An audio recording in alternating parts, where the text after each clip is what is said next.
श्री शिवाय नमस्तुभ्यम। कैसे हो भक्तों? आपका अपना महादेव शक्ति यूट्यूब चैनल पर आपका स्वागत है। आज हम आपको बताने वाले हैं सोमवार को नंदी के कान में कौन से 3 शब्द बोलने से सीधे भोलेनाथ जी को वह बात पहुंच जाती है। आपसे निवेदन है इस वीडियो को बहुत ही ध्यान से सुनिए और इस वीडियो को लास्ट तक जरूर देखें ताकि आपको पूरी बात समझ में विस्तार से आ जाए। तो चलिए भक्तों, आपको बताते हैं वह कौन सी 3 बात होती है जो बोलने से सीधे आपकी बात भोलेनाथ जी के कानों तक पहुंच जाती है। शिव मंदिर में देखा होगा, लोग भगवान शिव के सामने बैठे हुए उनके वाहन नंदी के कानों में अपनी मनोकामना कहते हैं। उन्हें विश्वास होता है कि नंदी के कान में कही गई उनकी हर बात भगवान शिव तक पहुंच जाएगी और वह पूरी भी होती है। क्या सच में ऐसा होता है?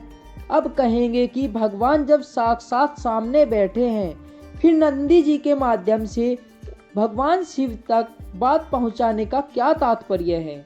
सीधे शिव जी को ही अपनी बात क्यों न बोल दी जाए।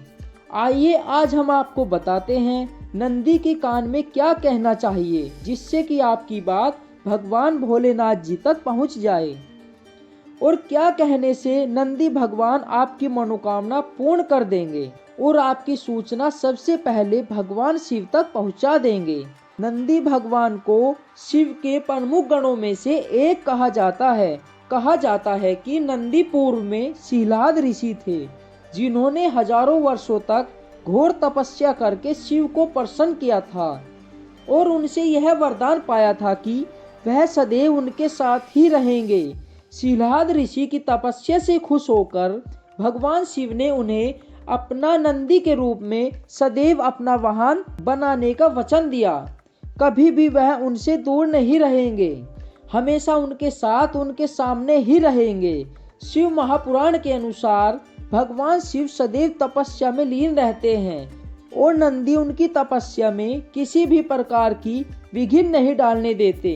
भगवान भोलेनाथ जी बंद आंखों से संपूर्ण जगत के संचालन का सहयोग करते हैं, जबकि नंदी चेतनता का प्रतीक है।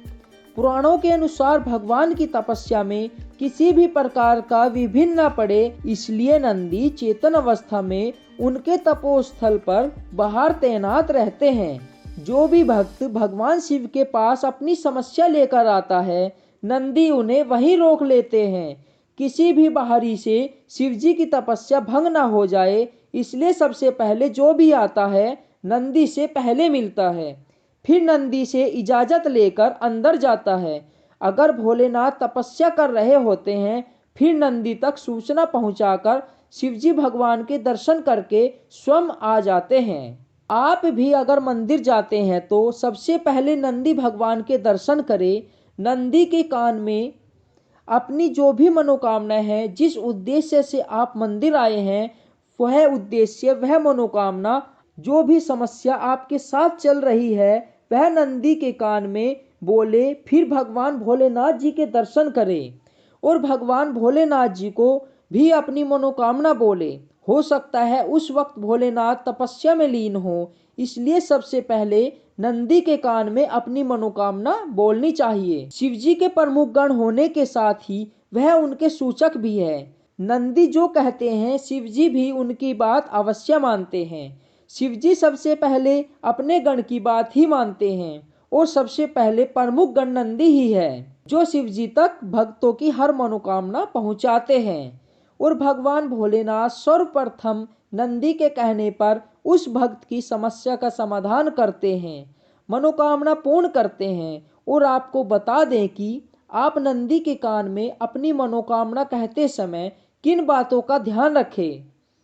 आप मनोकामना कहते समय जब भी आप नंदी के कान में कोई मनोकामना बोलते हैं, तो ध्यान रखें कोई भी दूसरा व्यक्ति उस मनोकामना को न सुन पाए। आपके आसपास खड़ा व्यक्ति उस मनोकामना को न सुने, उस बात का जरूर ध्यान रखें। नंदी के कान में अपनी बात कहते समय अपने होठों को दोनों हाथों से ढांक ले, ताकि आपकी आवाज बाहर न आ पाए और सिर्फ नंदी देवता ही आपकी आवाज को सुन पाए। आपकी मनोकामना शीघ्र अतिशीघ्र ही पूर्ण होगी। नंदी के कान में कभी भी किसी दूसरे की बुराई न करें, दूसरे व्यक्ति के बारे में बुरा न बोले या फिर दूसरे व्यक्ति का नाश होने की मनोकामना न मांगे। नंदी आपकी हर सूचना भगवान शिव तक पहुंचाते हैं, वह बात भी शिव जी तक पहुंच जाएगी। भगवान शिव भोलेनाथ क्रोधित भी हो सकते हैं और फिर आपने महाकाल का रुद्र वर्णन तो सुना ही होगा। इसलिए ध्यान रखें, भगवान भोलेनाथ को क्रोधित कभी ना करें। नंदी के कान में अपनी मनोकामना कहते हुए पूर्व नंदी का पूजन करें और मनोकामना कहने के बाद नंदी के समीप कुछ भेंट अवश्य रखें। जल को अर्पित करें, बेलपत्र अर्पित करें, मूंग अर्पित करें। नंदी भगवान को जब भी आप या फिर आपके घर के आसपास कोई बेल रहता हो, बेल दिख जाए, नंदी भगवान के पास जाए तो एक मुट्ठी मूंग जरूर ले जाए। मूंग नंदी भगवान को समर्पित करके जल्द ही मनोकामना पूर्ण होती है। फिर एक बात आ जाती है कि नंदी के किस कान में अपनी मनोकामना को बोलनी चाहिए। तो नंदी के बाएं कान में आपको अपनी मनोकामना को बोलनी चाहिए। नंदी के बाएं कान में कही गई मनोकामना शीघ्र अतिशीघ्र ही पूर्ण हो जाती है। नंदी देवता भगवान भोलेनाथ के सबसे बड़े गण हैं और उनकी पूजा सर्वप्रथम की जाती है। भोलेनाथ आपकी मनोकामना अतिशीघ्र ही पूर्ण कर देते हैं। आपके जीवन में जो भी समस्या चल रही है, आप नंदी देवता की पूजा अवश्य करें और साथ में भोलेनाथ की पूजा अवश्य करें। एक लोटा जल शिवलिंग पर भी एक लोटा जल, अक्षत, लाल चंदन समर्पित करें और बेलपत्र समर्पित करें। समी की पत्ती अगर आपको मिल जाती है तो वह भी समर्पित करें। कहा जाता है कि 108 बेलपत्र के बराबर एक समी की पत्ती होती है। यदि आप एक समी की पत्ती सोमवार के दिन भगवान भोलेनाथ जी को समर्पित करते हैं या फिर प्रदोष के दिन समर्पित करते हैं, समी का फूल मिल जाए वह भी समर्पित करते हैं, तो आपकी शीघ्र ही सभी मनोकामना पूर्ण हो जाती है। चाहे वह धन से संबंधित हो या व्यापार से संबंधित हो या बीमारी से संबंधित हो, हर एक इच्छा पूर्ण होगी। घर में कोई भी समस्या हो, सभी का निवारण होगा। भक्तों, अगर आपको और भी जानकारी पूज्य गुरु पंडित प्रदीप मिश्रा द्वारा बताए गए उपाय भी हमारे चैनल पर मिल जाएंगे।